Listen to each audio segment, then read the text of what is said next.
Hello, welcome back to Around the Clock. I'm your host, Yolanda Greaves. It's time for the Select Board update for the meeting that happened on Wednesday, March 1st. We did start at 6:15 with executive session to discuss a few items. We then went into open session at 7 o'clock and the Planning Board joined us for our first item. We discussed a request to change the covenant for the Wildwood area. This is related to the new project going in at 100 Chestnut Street.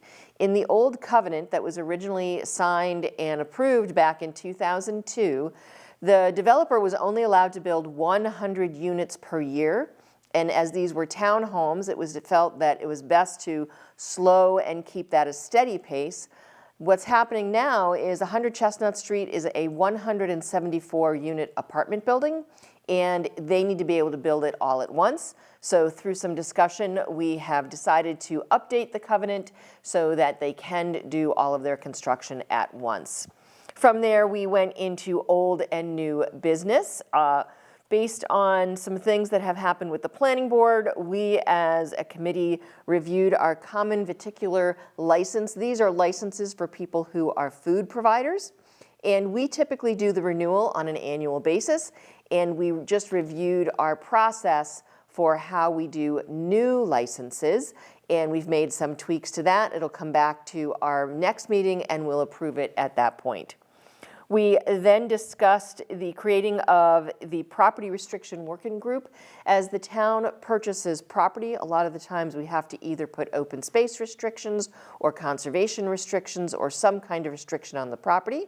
We don't currently have a restriction working group, so we discussed possibility of reinstating that, or could it be something that our CPC committee, who already has a lot of representatives from different committees, could possibly do. So that will also be moving forward to one of our future meetings. We discussed the deadline for submitting warrant articles for our May town meeting. May town meeting is the first Wednesday in May. And articles, if you'd like to submit one, the deadline for that, or at least to tell us the intent, was Friday, March 3rd. We discussed to open the Select Board High School Scholarship. We also voted to increase the scholarship. So as of this year, we will be giving $2,000 to two separate students who are Ashland seniors, meaning they reside here in Ashland, and they don't have to go to school here in Ashland, but they have to reside here in Ashland as their primary residence. So Ashland High School students, Keefe Tech High School students, charter school, private school, you can apply for those scholarships if you are a senior, and they will be available on the website as well as through our guidance, the Ashland High School Guidance Department. From there, we discussed the town council evaluation process and timeline. We are going to be each individual select board member does their review of the town council. That comes piled by the chair, reviewed with town council and our town manager. We were also going to be adding our town manager evaluation before middle of May. We decided to we always host a breakfast for our marathon runners. Those are the people who get the Ashland numbers and are out running and racing and training, as well as raising funds for our BAA program. That is held the Saturday before the marathon. This year that will be April 15th. We discussed a celebration of the history of the Boston Marathon.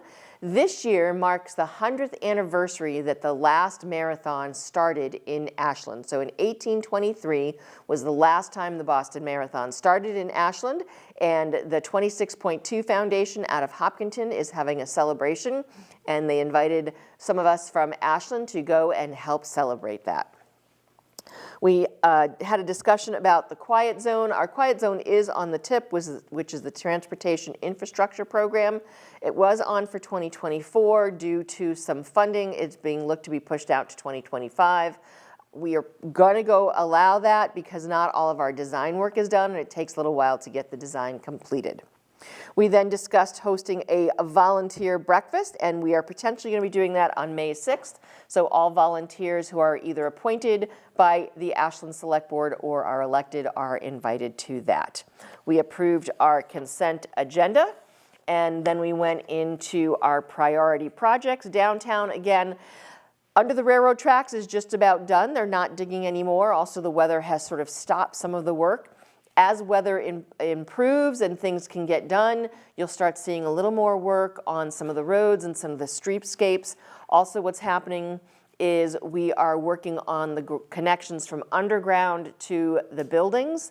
And then hopefully once all that is done by the end of the year, we'll start seeing telephone poles come down, and we're expecting the final work to be done in spring of 2024. Public safety building, there's some movement there as well. They finally have the tracks and the materials needed to get those doors moving that are on the fire apparatus bays. The tracks are just about in, then an electrician will come in and put the power to it. So very possibly by next week, those doors will be working. At the same time, we're still in the process of getting the correct doors designed and put in. The police are looking to move into the new public safety building sometime in the middle of March, and the fire department will be following soon after, probably sometime in early April. And the Public Safety Committee is in the process of determining when they're going to have an open house and ribbon cutting and celebration of this wonderful new public safety facility. Not much going on. Valentine Project, if you drive by, you'll see what you can see is that they are working on the foundation and things there are moving forward. Mendez School, the outside, they're still doing some work as well. Inside, a lot of painting and pieces of furniture and things like that are getting in. The deadline for the Mendez, of course, is August for the start of the school year, and they are still on track. From there, we moved into our town manager reports. We had a great discussion about the fiscal 24 budget. On Wednesday, March 8th, there is going to be a tri-board meeting. A tri-board meeting is the members of the select board, the school committee, and the finance committee coming together to discuss the next year's budget. So that will be our fiscal 24 budget. We also discussed a budget workshop that was held at Town Hall about 2 weeks ago on a Friday morning, where all the town department heads presented their needs for additional personnel, additional services, and additional possible supplies. There was a discussion and an update. The Upper Charles Trail, as you know, is still moving forward, even though it's a little bit slowly. And there was a site walk done with Michael Herbert, our town manager, as well as a couple of members from our Upper Charles Trail, as well as some members of regional in Sherborne and Framingham, looking at how we can connect the Dyke Trail, which is off of Route 126, through some of the CSX into Sherborne. That is still moving forward.